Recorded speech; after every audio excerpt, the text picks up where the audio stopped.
Last Friday night, I was standing in my tiny kitchen with the hum of the refrigerator in my ears when the numbers on my lottery ticket lined up one by one.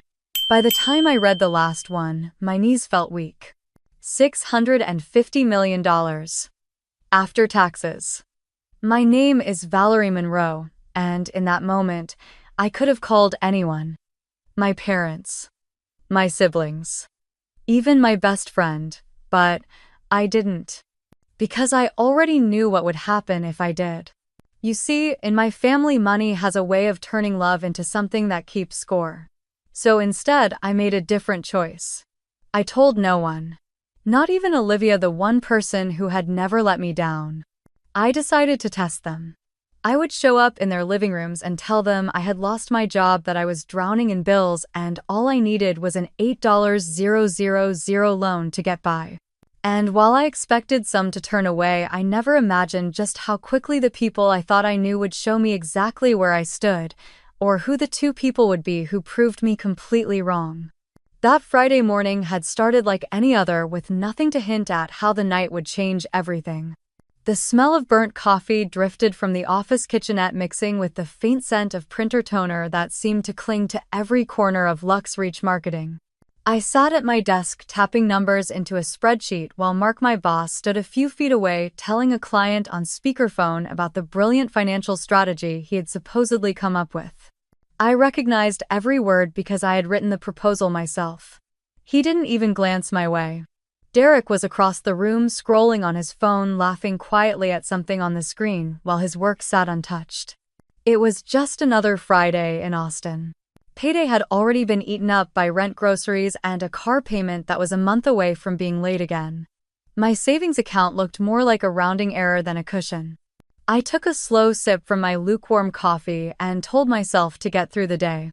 By 4:30, I had finished all the work on my plate and half of Derek's. Mark stopped by my desk on his way out, dropping a manila folder without meeting my eyes. He said he'd need it finalized by Monday and that he had an early dinner to get to. I wanted to tell him where he could put his dinner, but instead I smiled and said sure. I drove through the familiar streets of South Austin with the windows cracked, letting in the early spring air. My hands itched for something normal, a small ritual I never skipped. At the corner near South Lamar, the neon sign for Gus's Quick Mart blinked like it always did, the top half of the U flickering. Gus Ramirez had been running that store since before I could drive. I stepped inside and the bell above the door chimed. Gus looked up from stocking gum and grinned. "Evening, Valerie," he said. "Your usual, you know me too well," I replied. I had been buying the same type of lottery ticket every Friday for over a decade. Most weeks it was just a harmless habit, a few dollars toward a dream I didn't really expect to come true. But tonight was my birthday, and I decided to do something different. I filled out the slip using numbers from the birthdays of my family members. My dad, Richard, my mom, Elaine, my sister, Jenna, my brother, Dylan, even my aunt, Sylvia. As I handed Gus the slip and a crumpled $10 bill, I thought about each of them. Dad and Patricia, his second wife, living in their Dallas suburb, with the kind of tight-lipped formality that made family dinners feel like board meetings. Mom and Martin down in San Antonio, always busy with her flower shop and his endless property ventures. Jenna and her doctor husband Evan in Houston, posting photos of their remodeled kitchen like it was the Sistine Chapel. Dylan somewhere between jobs and excuses, who I hadn't seen sober in months. Aunt Marjorie with her luxury handbags and her son Ryan, both of them with a knack for reminding you how well they were doing. Only Sylvia, my mom's younger sister, had ever been consistently kind. She lived modestly in a small bungalow and taught part-time at the community college. She never asked for anything. I drove home with the ticket tucked in my wallet, tossed my purse on the couch, and made myself a microwaved burrito. The television played softly in the background, a news anchor talking about a massive jackpot winner somewhere in Texas. I barely listened until I heard the name of the store. Gus's Quick Mart. My fork froze halfway to my mouth. The announcer read the winning numbers and my heart kicked against my ribs. I dug my wallet out, pulled the ticket free, and ran my finger down the row. One by one, every number matched. My breath caught. I checked again, slower this time, saying each number aloud. It didn't feel real. My hands shook so badly I had to set the ticket down on the counter. My phone buzzed with a text from Olivia, my best friend since college, asking if I wanted to meet for drinks. I stared at the screen, unable to decide if I should tell her or even if I could get words out at all. I didn't. Instead, I opened my laptop and started searching. How to claim lottery winnings in Texas. How to stay anonymous. What happens when your family finds out? The stories were a mix of fairy tales and horror films. People who lost everything to bad investments, people sued by relatives, friendships torn apart. By midnight, I was still sitting at the kitchen table with the ticket in front of me, lit by the glow of my desk lamp. My apartment felt both too small and too exposed. I imagined my phone lighting up with calls from every corner of my family once the news broke. I imagined Mark finding out and suddenly remembering my name. Outside, the street was quiet. I made myself a promise I didn't know I could keep yet. No one was going to know. Not my parents, not my siblings, not even Olivia. Not until I figured out exactly what to do with more money than I had ever dreamed possible. I poured myself a glass of water and glanced at the ticket one more time. The numbers stared back like a secret I hadn't decided whether to love or fear. I turned off the light and let the kitchen fall into darkness, my mind racing with what this meant and what it could cost me. The next morning, the sunlight pushed through my blinds far earlier than I was ready for. My head felt heavy, not from lack of sleep exactly, but from the weight of everything I had learned in the last 12 hours. I sat up, reached for my phone, and scrolled through my contacts until I found the name Harold Jennings.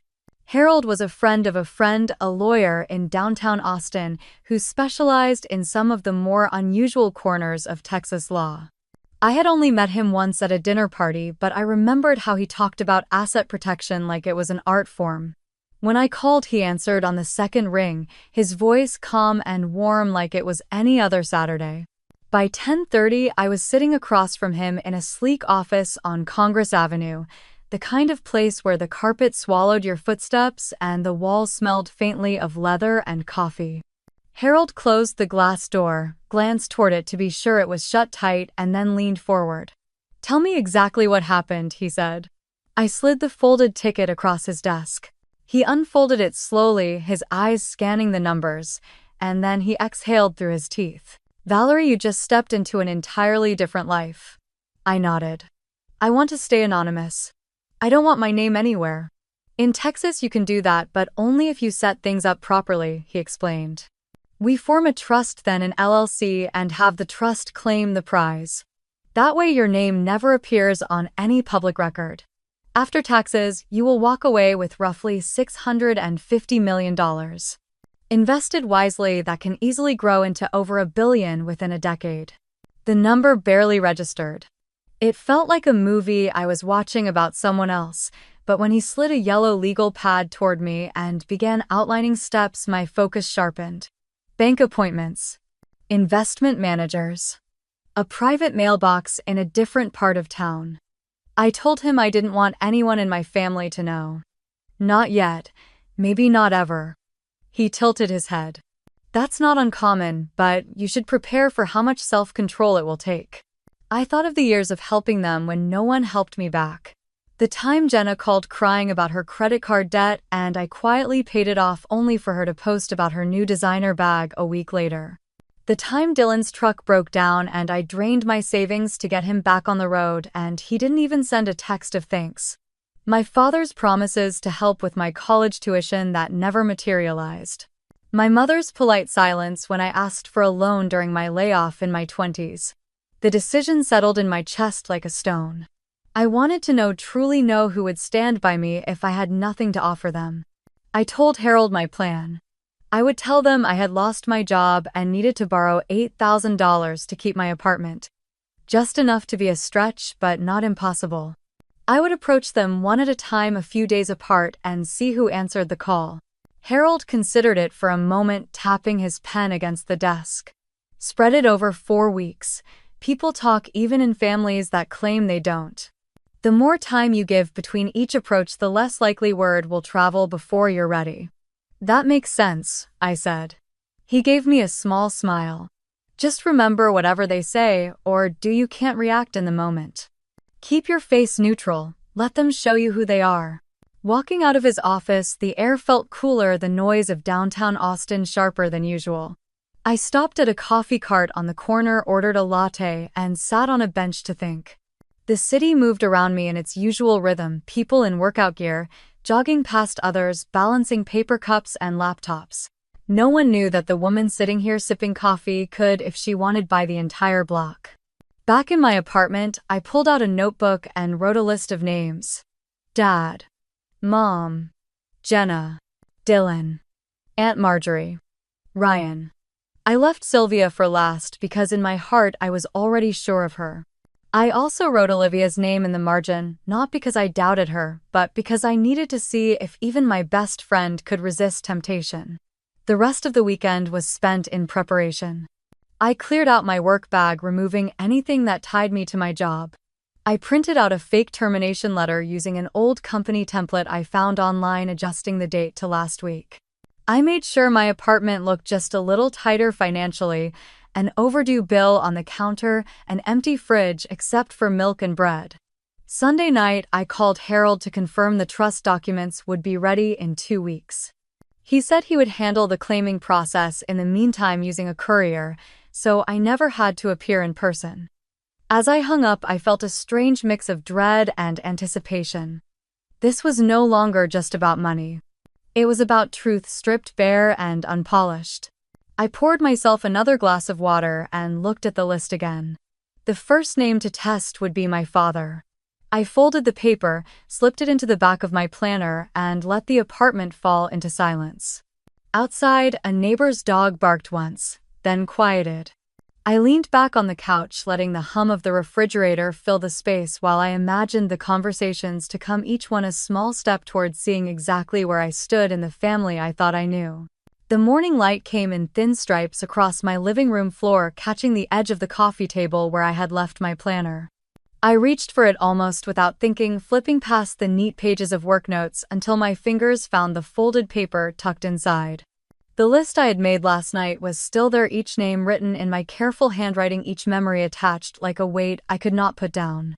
I carried it to the kitchen table along with a mug of coffee and began rewriting it, this time adding dates, amounts, and little reminders about what each situation had really been like. It felt almost clinical, but it helped to see the numbers in black and white. Dad Richard Monroe, 61, retired early after a back injury, but somehow still found ways to buy himself new golf clubs every other year. Patricia, his wife, 60, polite in public, but quick to remind me that her side of the family was different. 2 years ago, I wired Dad $2,500 when their AC gave out in July. Patricia had once called me in tears over a $700 property tax bill, and I had handled it without a word.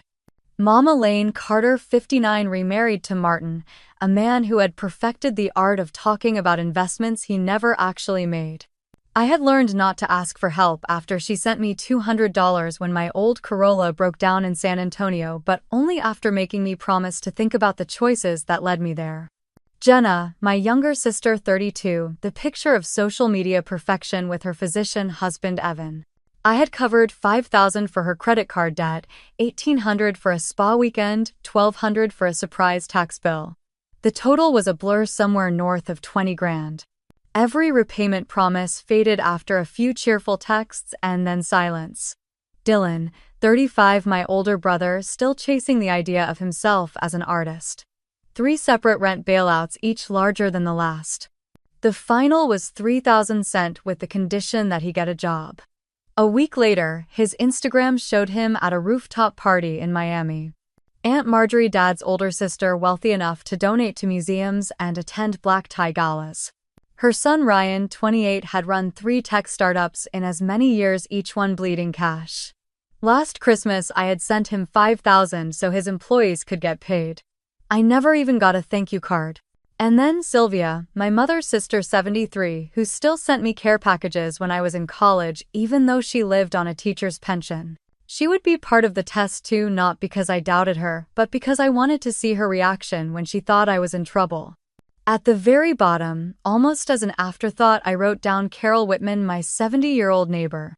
She lived alone at the end of the hall, a widow with a tidy apartment and a porch plant she talked to more than she talked to people. We'd never shared more than small talk, but sometimes strangers reveal more than family ever will. By the time I put the pen down, my coffee was cold. The paper in front of me was more than just a list. It was a map of where my time, energy, and money had gone over the years.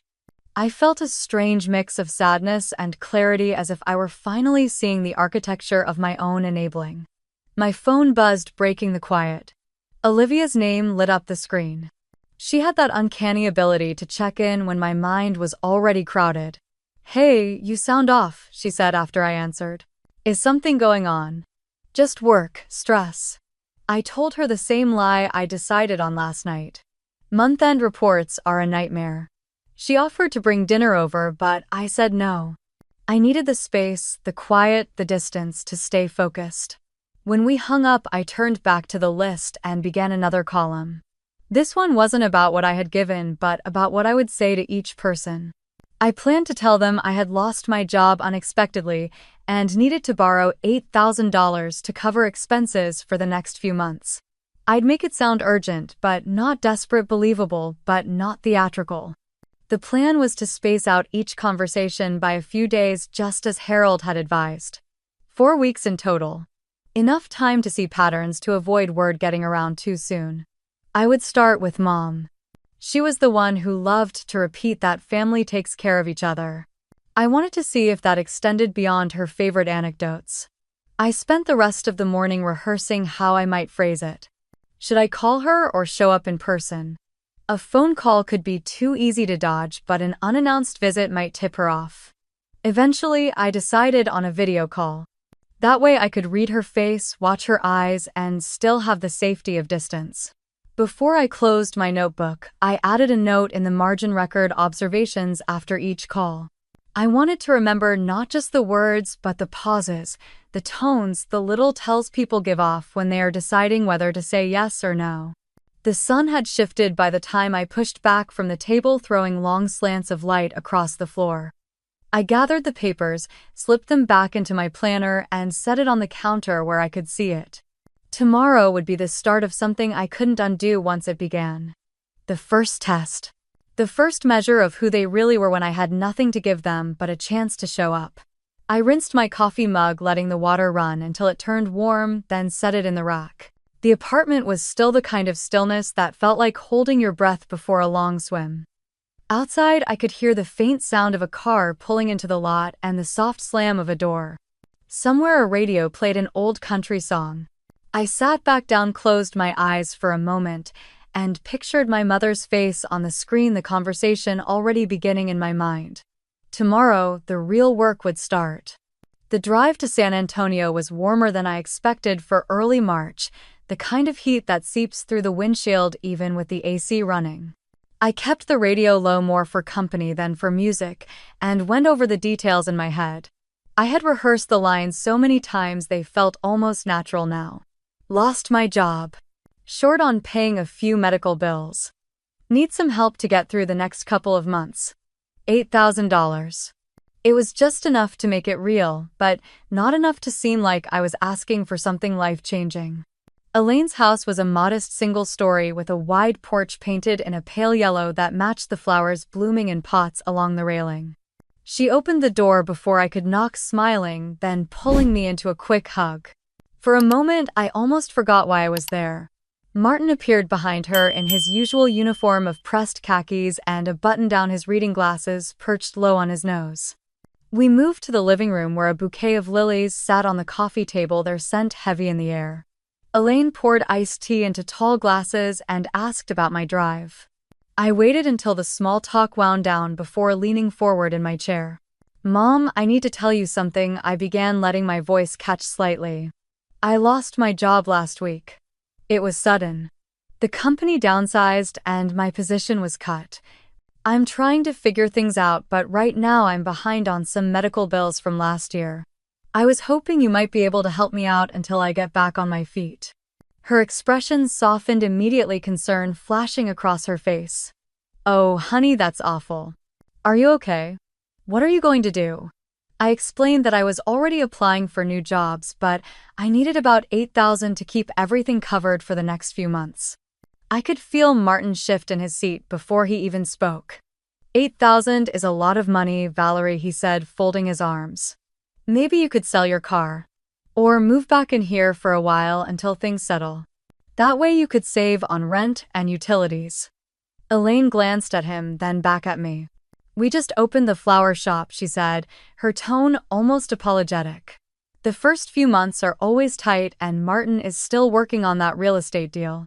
I wish we could, but we just don't have that kind of money right now. I nodded slowly, letting the silence sit. I had half expected this, but the speed with which they moved from concern to excuses still stung. It was as if the idea of inconvenience outweighed any memory of the times I had stepped in for them. I appreciate you listening, I said quietly, finishing my tea in a slow swallow.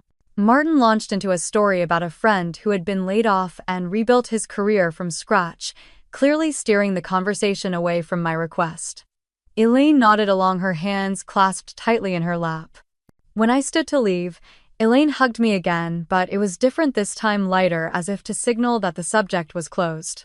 Call me if you need anything else, she said, though we both knew that anything else didn't include what I had just asked for. Outside, the late afternoon sun was sharper, making me squint as I walked to my car. I sat for a moment with the engine off, scribbling a few notes in my planner. Concerned at first. Quickly shifted to financial excuses, offered alternatives that benefited them more than me. No actual offer of help. The drive back to Austin felt longer. I replayed the conversation in my head, every pause and change in tone. There was no anger in me, only a steady, quiet disappointment. I had given them the opportunity to show up and they hadn't taken it. By the time I reached my apartment, the sky had deepened into a dusty blue. I set my bag down, poured a glass of water, and stood by the window watching the streetlights flicker on. Tomorrow would bring another visit, another conversation. The pattern was starting to take shape. The highway to Dallas was lined with bare trees and billboards, promising weekend getaways, their bright colors muted by a hazy winter sun. I kept the air on low and my mind steady, focusing on the script I had already rehearsed. My father had always been a man of few words, and those words were rarely warm. Patricia, on the other hand, had a way of making hers sound sweet even when they cut deep. Their house sat in a quiet suburban neighborhood, the kind with identical driveways and manicured lawns. Patricia opened the door before I could ring the bell, her perfume hitting me first, floral with something sharper underneath. She smiled, a careful up-and-down glance that felt more like an appraisal than a greeting, and stepped aside to let me in. My father was in his usual recliner, reading, glasses on, a muted news channel flickering on the television. He didn't stand when I walked in, just nodded once and gestured toward the couch. We made small talk about the drive, the weather, and a local road closure. Patricia disappeared into the kitchen and returned with coffee in white porcelain cups. The moment I set mine down, I leaned forward. I lost my job last week, I said, keeping my tone even. It was sudden, and I'm a little behind on some bills, including medical expenses. I was hoping you might be able to help me out, maybe just for a couple of months until I'm back on my feet. My father's expression didn't shift much, but his jaw tightened.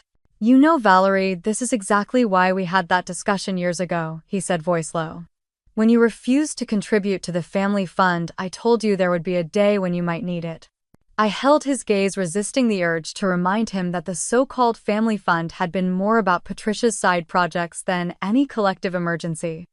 Patricia, sitting on the arm of the couch, gave a soft laugh. Richard is right. You've never been good with money. Maybe if you sold some of your jewelry, you could cover those bills without asking anyone. I swallowed the heat that rose in my chest. I'm not asking for a gift. I can pay it back in a few months. Patricia tilted her head, her voice lilting. It's not that we don't want to help, dear. We're just saving for a trip to Europe this summer. You understand, don't you? My father gave a curt nod, as if the matter was settled. I finished my coffee, each sip bitter in my mouth. The conversation drifted to their travel plans, the cities they wanted to visit, and the restaurants Patricia had already bookmarked. Her eyes lit up as she described the shopping in Milan, and then almost as an afterthought she reached down beside the couch and lifted a glossy paper bag. "Look what I found yesterday," she said, pulling out a designer handbag, the logo gleaming in the light. "It's the new season, I couldn't resist." She set it on the coffee table between us, the faint smell of new leather mixing with the coffee and her perfume. My father smiled, running a hand over the bag as if it were something rare and precious. I nodded, murmuring something polite, but my mind was already somewhere else. I was picturing the list in my planner and the notes I would add when I got home. Dismissed request. Reference to past grievance. Accusations about financial habits. Public display of discretionary spending immediately after refusal. When I stood to leave, my father walked me to the door but didn't hug me. Patricia gave me another air kiss, her manicured fingers light on my arm. "Drive safe," she said, as though my $8,000 request had never existed. Outside, the air was cooler than it had been all day. I walked to my car slowly, the sound of my heels on the driveway sharp against the quiet street. Sliding into the driver's seat, I sat for a moment watching the sunlight fade behind the row of houses. There was no anger in me, only the kind of clarity that comes when someone shows you exactly who they are. The engine hummed to life, and I steered back toward the freeway, the miles ahead stretching out like the rest of the week, full of faces I thought I knew and answers I could already predict. Houston greeted me with its usual mix of humidity and skyline, the glass towers catching the late morning sun as I wound my way through traffic toward Jenna's neighborhood. She and Evan had bought into one of those gated communities with winding drives, manicured hedges, and fountains at the entrance, the kind of place that looked like it belonged on the cover of a luxury home magazine. Her white SUV was parked in the driveway, gleaming like it had just come from the dealership. The front yard was dotted with fresh landscaping, new rose bushes, a young magnolia tree, and a delivery van idled at the curb. Inside, the air smelled faintly of fresh paint and lemon polish. Jenna was in yoga pants and a cashmere sweater, her hair pulled into one of those perfectly messy buns that I knew took at least 20 minutes to style. "Val," she said, pulling me into a quick hug before stepping back. "You made it. Sorry for the mess, the kitchen's under renovation." I followed her in and saw what she meant. Half the cabinets were gone, the counters stripped bare, and a new marble island sat in the center, covered with swatches of tile and fixture catalogs. She poured us both sparkling water, her gold bracelet catching the light as she set the glass in front of me. "So, how's work?" she asked, leaning on the island. I took a slow breath. "Actually, that's kind of why I came. I lost my job last week. There's some medical stuff I've been paying off, and I'm in a tight spot. I was hoping I could borrow about $8,000. Just for a few months." Her expression softened at first, brows knitting together as she reached for her glass. "Oh Val, that's awful. But $8,000 is, well, I mean, that's a lot to ask without talking to Evan first. You know how he is about big expenses." Before I could answer, I heard footsteps behind me. Evan appeared wearing a golf shirt and khaki shorts, holding a coffee in one hand and his phone in the other. "What's this about money?" he asked, his voice neutral in that way that meant it wasn't. Jenna glanced at him, then back at me. "Val needs a short-term loan just until she gets back on her feet." Evan set his phone down on the counter and took a sip of coffee. $8,000? That's not exactly pocket change. I mean, if you need cash fast, there are other ways. "Like what?" I asked, keeping my tone even. He shrugged. "Well, you've got that necklace, right? The one your mom gave you. You could probably get a decent amount for it if you took it to the right place." Jenna didn't say anything, just reached for a tile sample and set it back down. I stared at him for a moment. "That necklace is the only thing I have from her. Selling it isn't an option." Evan nodded slowly, like he'd expected that answer. "Just saying, sometimes you have to be practical." The silence that followed was thick enough to make the sound of a saw starting up outside seem too loud. I finished my water and stood setting the glass gently on the counter. "Thanks for the advice, but I think I'll figure something out on my own." Jenna walked me to the door, her smile polite but distant now, as though the conversation had shifted something she didn't want to examine too closely. Evan stayed in the kitchen, scrolling through his phone. The sun was warmer than I expected when I stepped outside, the air heavy with the scent of cut grass from a nearby lawn service. I got into my car and glanced back at the house, catching a glimpse of Jenna in the doorway, arms folded, watching me leave. As I pulled away, I made a mental note for my list: feigned concern, immediate deferral to spouse, suggestion to sell personal heirloom, no commitment to help. Another square filled and another pattern confirmed. The road out of the neighborhood wound past more houses, all variations of wealth on display, each driveway lined with cars that gleamed like new coins. By the time I reached the main road, the conversation had settled into the same category as the others, not surprising but still sharp in its own way. Traffic thickened as I merged onto the freeway, the Houston skyline fading in the rearview. I kept my eyes ahead, already thinking of the next visit and what I might hear there, the city limits giving way to stretches of road that would carry me closer to the next answer. Dylan answered on the second ring, his voice low and groggy, like I had just pulled him out of bed. I told him the same story I had told the others about losing my job and facing medical bills I couldn't handle. My words were steady, measured, like I was balancing on a line between desperation and dignity. There was a pause on his end, just long enough for me to hear the faint creak of a floorboard and the muffled sound of a television in the background. "Yeah, that's rough," he finally said with a slow exhale. "Things have been tight for me too, you know how it is. But I'll see what I can do. Maybe move some things around. I'll call you." I thanked him, though the tone in his voice already told me what was coming. That distance, that vagueness, was the sound of someone who had already decided they couldn't or wouldn't help. 2 days passed without a call. On the third, I was driving through the east side of town after picking up groceries when a splash of neon caught my eye. It was the sign for a bar I hadn't been to in years, one Dylan used to frequent. The glow from the windows spilled out onto the sidewalk, and through the glass I caught a glimpse of him. He was leaning against the counter, a beer in one hand, laughing with 2 men I didn't recognize. A basket of wings sat in the middle of their table, and his credit card was already in the bartender's hand.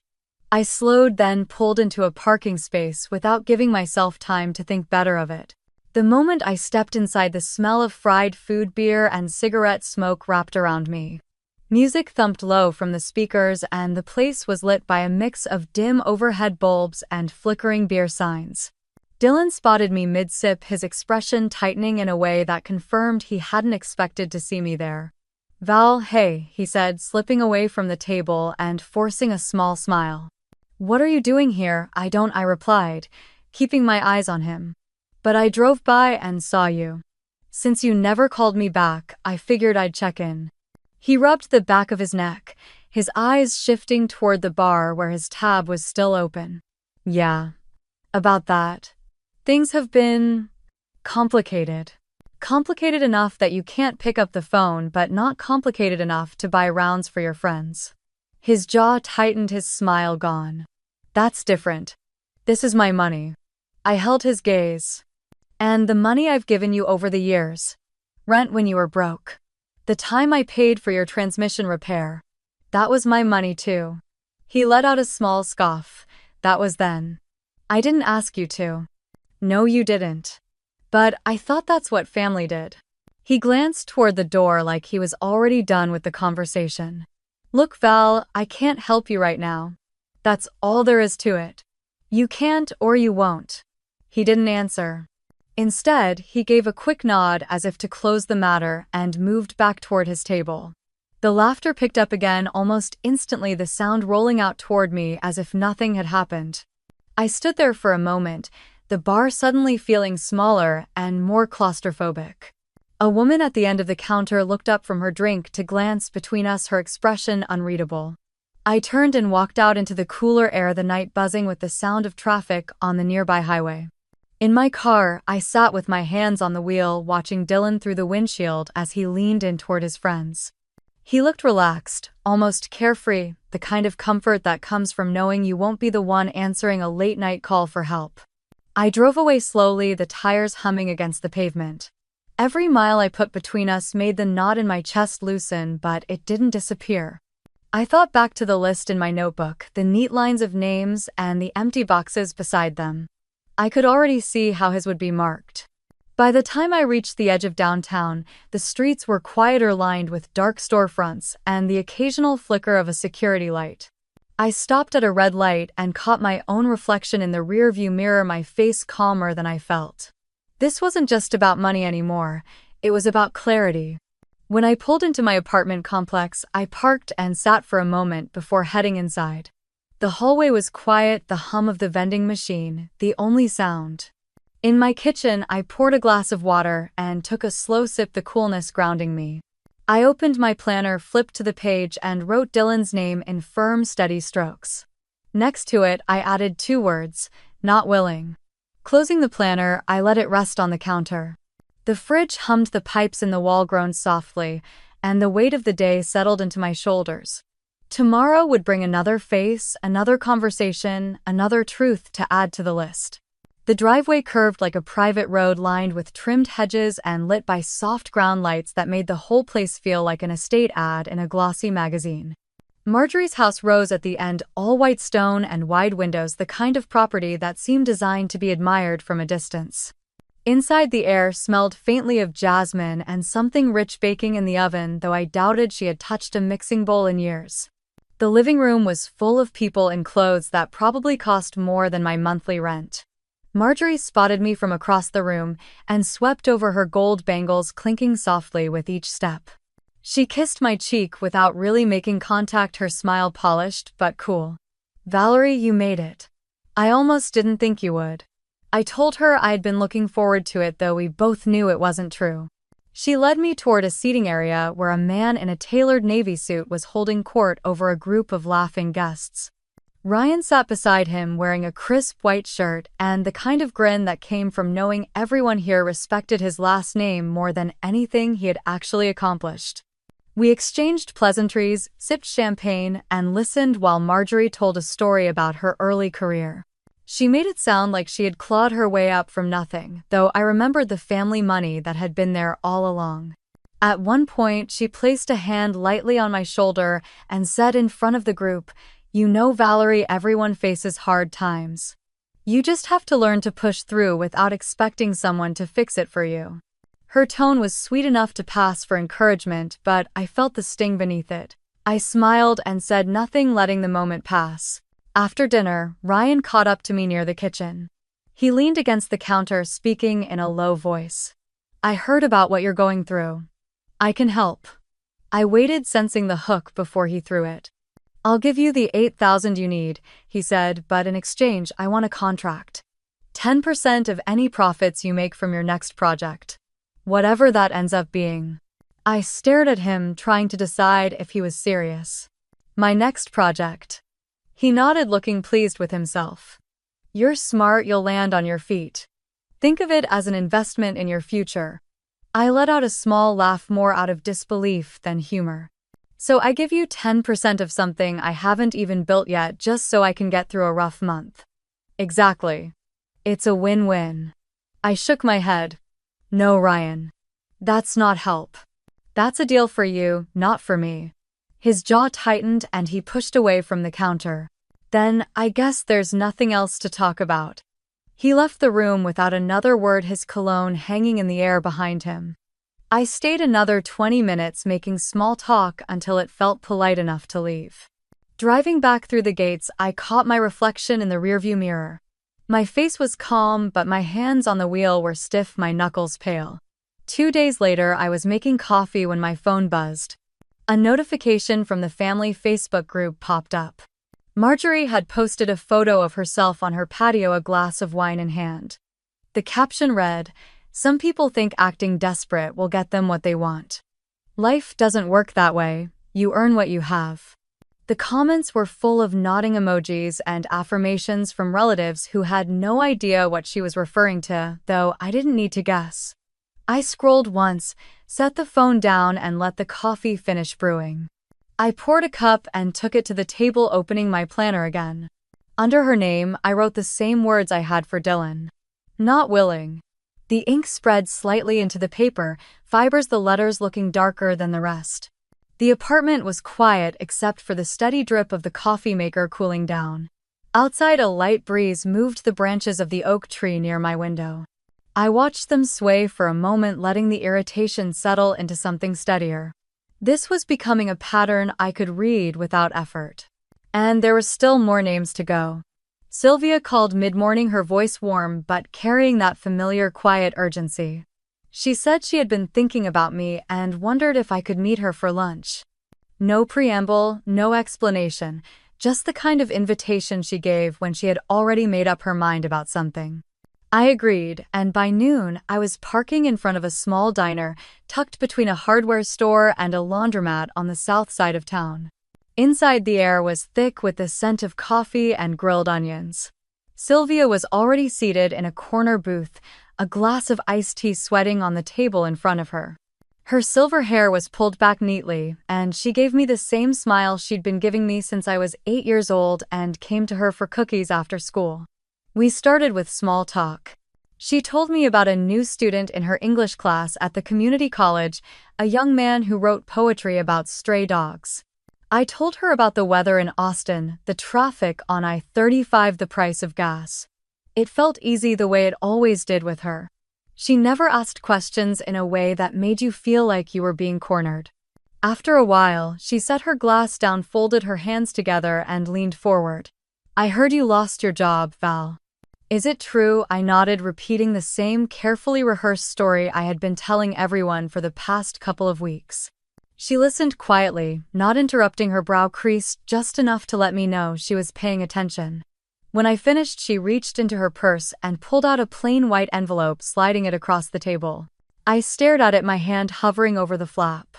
"What is this?" "Open it," she said. Inside was a neat stack of bills. $4,000 in 20s and hundreds, folded so precisely it looked like she had counted it twice.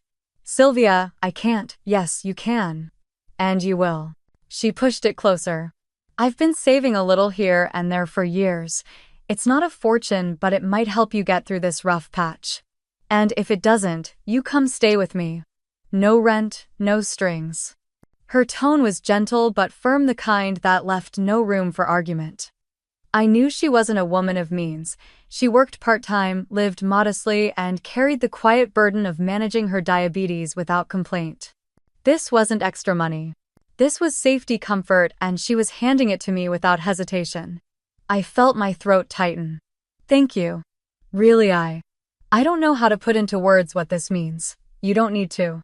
Just promise me you'll take care of yourself." We lingered after the plates had been cleared, drifting back into lighter topics, but the envelope sat between us like an unspoken truth. By the time we hugged goodbye in the parking lot, I could feel the weight of it in my bag, heavier than paper and ink had any right to be. When I got home, the apartment was quiet except for the low hum of the refrigerator. I had barely set my keys on the counter when there was a knock at the door. Mrs. Carroll stood there holding a wicker basket wrapped in cellophane, her smile tentative. "I heard from Linda next door that things have been tough for you lately. Thought maybe this could help." She handed it to me before I could protest. Inside was a loaf of banana bread, a jar of homemade strawberry jam, and tucked under the ribbon an envelope. "Carol, I can't accept." "You can," she interrupted softly. "It's just a little something to get you through." After she left, I set the basket on the counter and opened the envelope. A check for $500. Her handwriting in the memo line read, "Just in case." I stood there staring at it, the late afternoon light slanting across the kitchen. 2 women, 1 family, 1 neighbor had reached into their own pockets without me asking. No conditions, no sideways comments about selling my car or moving in with someone. Just help freely given. I took out my planner and wrote Sylvia's name, underlining it twice. Beside it, I wrote willing. Below that, I added Carol's name, circling it carefully. The rest of the list still waited, but for the first time since I'd begun this test, I felt something solid under my feet. The pattern I had been seeing so clearly was now split in 2. And I knew even before the final conversations which side of that line these names would fall on. It started with a vague post on the family Facebook group, something about how people should be careful not to play the victim to get handouts. No names, just a carefully planted seed. By the next morning, my phone was lighting up with screenshots from people I barely talked to, asking if I had seen what was being said. By lunchtime, the whispers had turned into full conversations. A cousin I hadn't spoken to in years tagged me under a post about self-reliance. Someone else shared an article about budgeting with a comment that felt aimed directly at me. It was subtle enough that strangers might miss it, but everyone in the family circle knew exactly who they were talking about. Then Jenna's text came in. It wasn't subtle at all. She accused me of making the family look bad, said I had gone around telling sob stories to anyone who would listen and that Evan was furious people might think they hadn't helped. Her words were sharp and fast, like she had typed them without pausing for breath. I read it twice before replying with a single line noted. I put the phone face down and went back to my work laptop. That silence from me seemed to ignite something because within the hour she sent 3 more messages. Each one was shorter, more clipped, and angrier. I didn't answer any of them. By midweek, the ripple effect started to hit in ways I hadn't expected. Dylan's name came up in a news alert on my phone. He was being sued by a former landlord for unpaid rent and property damage. The story wasn't big enough to make headlines outside the county, but it was enough to circulate through the same Facebook group that had been dissecting me days earlier. Suddenly the comments were about how some people never learn and living beyond your means always catches up. No one tagged Dylan directly, but they didn't have to. 2 days later, I heard from a mutual contact that Jenna had lost a major client at her design firm. The client had canceled a lucrative contract citing unprofessional communication after an email chain was leaked. I didn't know if it was related to the way she handled her personal life, but I knew how much that deal had meant to her. And Marjorie, the queen of self-made speeches, had apparently put a large sum into an overseas property investment that was now tied up in a fraud investigation. It wasn't public yet, but the fact that Ryan had been bragging about it at a barbecue meant it wouldn't be long before people started asking questions. I didn't gloat. I didn't need to. Karma seemed to be keeping its own pace, and I was too busy managing my own day-to-day to dwell on theirs. At the office, things weren't any quieter. Mark called me into his office and dropped a stack of folders on my desk. A new client had signed on one with a reputation for being demanding and detail-obsessed, and Mark said he wanted me to take the lead. The smile he gave me was thin, the kind that looked more like a warning than a compliment. Derek, on the other hand, seemed thrilled by this development. I caught him in the break room later leaning against the counter with a coffee in hand telling another coworker that I was a natural fit for the project because I could handle stress better than anyone. What he didn't mention was that he had been assigned as my support on the account and was already looking for ways to disappear when the real work started. That first week on the project, I found myself at my desk, long after most of the office had gone home, the only sound the low hum of the HVAC and the occasional pop of the elevator doors opening and closing down the hall. My phone would buzz with another family group notification, but I didn't open them. One night, as I was gathering my things, I caught my reflection in the darkened window. I looked tired but not defeated. The noise from my family's opinions and the petty jabs online felt farther away than they had in years. The chatter would keep going. It always did. But I had work to finish, both the kind Mark was paying me for and the kind no one else knew I was doing. And every passing day was bringing me closer to the point where neither their approval nor their criticism would matter at all. I picked a Sunday for the gathering, the kind of day when people were more likely to show up out of habit than genuine interest. The invitations were short and plain, sent out individually so no one could compare notes. Just a small dinner in Austin, a chance to catch up. I kept the tone light with no hint that anything more was planned. By the time the day arrived, my apartment felt different, stripped of anything that might invite judgment. I moved furniture to make space, polished the table until it shone, and set out a spread that was generous but not extravagant.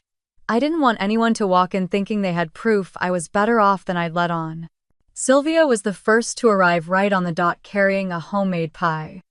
She set it on the counter and hugged me like she meant it, the kind of hug that didn't need words. She told me I looked more rested than I had in weeks, and I let her believe it was true. Jenna and Evan came next, pulling up in a shiny SUV. Jenna's smile was tight, her eyes darting around the room as if she were scanning for something to criticize. Evan kept his hands in his pockets, his nod perfunctory, already half detached from the evening. My father walked in with Patricia, who wore a silk scarf in deep emerald that practically announced its price. Dad's greeting was clipped as if we were business acquaintances. Patricia gave me a once-over and a smile that didn't quite touch her eyes. Elaine and Martin arrived with a bottle of wine. Elaine chattering about how busy the shop had been, Martin wearing the smug look of a man who thinks every conversation should revolve around his investments. Dylan rolled in last 15 minutes late, smelling faintly of whiskey and acting as if his presence was a favor. We eased into small talk. Conversations broke into pockets, the clink of glasses filling the gaps. I let it go on until the plates were full and the first glasses of wine were half empty. Then I stood at the head of the table, my hands resting lightly on the back of a chair. I began by telling them I had accepted a new role at a nonprofit. I had founded one focused on providing financial literacy and emergency assistance to women starting over. I spoke plainly without embellishment about wanting to build something that could outlast me. Then I let my eyes sweep the table, and one by one I revisited the moments over the years when I had stepped in for them. Covering Dylan's rent when he lost his job. Paying Jenna and Evan's down payment. Clearing the debt Patricia's mother couldn't manage. Funding Elaine's floral shop expansion. Wiring money to Martin for a property deal. There were others smaller but no less telling, and I named them too. And then I shifted to the past month. How I had approached each of them with a simple request for a short-term loan framed as a bridge over a rough patch. How I had waited for their answers. How those answers had sounded. My voice stayed, even my words deliberate. Patricia was the first to react, her tone sharp as she said I had no right to blindside people at a dinner table. Jenna jumped in, accusing me of turning private conversations into some sort of performance. Dylan leaned back smirking and muttered that I'd always been good at playing the martyr. My father's face was unreadable, though his eyes had narrowed. Elaine glanced at Martin as if for direction, and Martin simply shrugged as if none of it concerned him. Sylvia, seated beside me, reached for my hand and held at her grip firm. She didn't speak, but she didn't need to. The voices rose overlapping, some defensive, some angry, some just silent in a way that said more than words could. I waited, letting the noise burn itself out, then told them I wasn't here to ask for anything. I wasn't angry, I wasn't keeping score. I simply wanted to know where we all stood.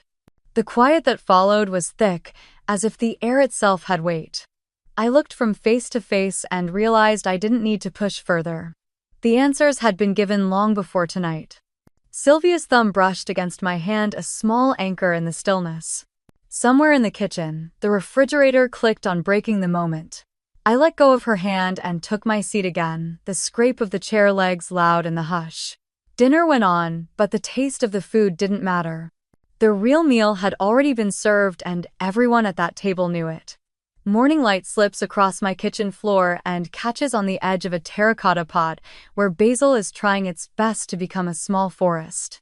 The house is quiet in a way that feels chosen rather than accidental. A year has passed since that dinner where I laid everything out and set the table with truths instead of dessert. I wake now to birds and the distant sound of a bus on South Lamar, and sometimes to the faint laugh of my Aunt Sylvia drifting across the 3 blocks between our homes when she is talking with a neighbor on her porch. Her place is a single-story bungalow with wide doorways and a walk-in shower with sturdy grab bars.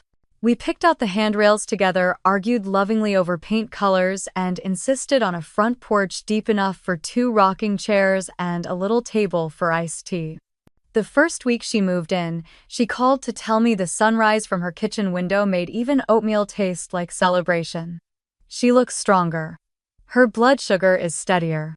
Worry fell from her shoulders when a monthly stipend began arriving like clockwork and medical deliveries stopped being a math problem. On my side of the street, the house is modest by Texas standards, bright and comfortable with a desk by a window where I can watch storm clouds gather over the hill country. The kitchen smells like coffee most mornings, and the living room holds shelves of paperback novels I had promised myself I would read when life slowed down. Life did not slow down, but it changed shape. The nonprofit is real now, not just an idea scribbled in a notebook. We named it Open Porch Project because we wanted the kind of help that felt like sitting down with a neighbor, not filling out forms in a cold office. Olivia runs outreach with a kind of grounded joy that makes people open up. She trains volunteers, pairs them with seniors who need rides or phone calls or a set of strong hands to carry groceries up a flight of stairs. She never asks about the origin story that keeps the lights on. She just builds. We have helped 250 older adults in the Austin area this year. Sometimes it is a small grant to keep utilities from being shut off. Sometimes it is a ramp built over a weekend by a crew of teenagers who learn how to measure a corner and talk to someone who could be their grandmother. Sometimes it is just company of volunteers sitting at a kitchen table listening to a story that would otherwise echo in an empty room. The work feels clean. It feels like a ledger that balances in a language deeper than numbers. Harold checks in once a month with updates I do not always need to hear but appreciate anyway. The trust is healthy. The investment accounts are doing what they should do. There are safeguards and backups for safeguards. He likes to remind me that the best part of real security is forgetting you have it. He is right. There are days when I go from sunrise to bedtime without thinking about the size of the accounts hiding behind layers of paper. Money is a tool that answers yes quietly and quickly, but it is not a conversation anymore. My family rotates around the edges of my calendar like planets I no longer try to pull into perfect orbit. My father had a minor heart procedure in the spring. The hospital balance that insurance did not cover disappeared after an anonymous contribution from a patient assistance fund with a name that sounded like any other. He called afterwards to tell me he felt lucky. I told him I was glad he was all right. That was enough. Jenna recovered part of what she lost when the client walked away. There was a month where everything wobbled. An application from a small business relief program crossed the right desk and a grant arrived that covered her payroll during a slow quarter. She posted a photo of her team holding paper cups of cheap champagne and wrote that community matters. I tapped a heart and kept scrolling. Ryan entered an outpatient program this summer. He has 28 days now and a sponsor who texts him at sunrise. The program received a donation in memory of no one and in honor of nothing, and a line of credit at the pharmacy means his medications are waiting before his name appears on the screen. Dylan still moves between plans like a man walking along a tide line, always sure the next wave will lift him. He reached a settlement on the eviction case and found a room across town with rent that matches a pay stub he actually shows up to earn. A rent relief fund cut one check. He never knew why the property manager stopped circling dates on a calendar and started saying sounds good. Elaine sends photos of bouquets from the shop, sunflowers in late summer, winter greens in December, a little note about how business is steady. Martin is still chasing property deals. Patricia posted a picture from a cafe in Florence and tagged 3 museums in 2 days. My father sends a message on the first Sunday of each month that reads the same way it always has. Hope you are well. Talk soon. Sometimes they all gather without me. Birthdays, a barbecue, a graduation for a cousin's kid. The photos slide past in a feed I do not mute but do not study. When we speak, our words are careful. Weather traffic recipes. I do not try to rewrite what is true. I keep the door open to kindness and the windows shut against drafts I used to call love. On Thursdays, Sylvia and I eat dinner together. Sometimes I cook. Sometimes she does. More often we meet in the middle and walk to the taco stand that knows our order. She tells me stories from her classes. Students who work nights and arrive with eyes half closed. A grandmother learning how to write about the place she left behind. We laugh about small things. She squeezes my hand when parting and says the same sentence every time. You did good, kid. Mark still runs LuxReach with a tight jaw and a calendar full of meetings. Derek left unexpectedly after a client complained that emails went unanswered for a week. I took my name off a company badge and did not look back. There is a box in my closet with a few old notebooks and a mug with a hairline crack where my thumb used to rest. I thought I would miss it. I do not. There are mornings when I think about the night in my old apartment when the refrigerator hummed in the dark and a small piece of paper glowed like a dare. I thought money might answer the question of who I was. It did not. It just lit up the room so I could see who was already sitting with me and who had left long before I noticed. I kept the secret. That is the part people would argue with if they knew. Tell them, they would say, make them see what they gave up. But silence is not absence. It is a boundary. It lets the people who showed up be seen. It lets generosity stay clean. It keeps me from measuring love in payments and receipts. Once a month, we host a community dinner on the lawn behind the Open Porch Project office. Volunteers set long tables under strings of lights, and everyone brings something small. A woman in a denim jacket plays guitar.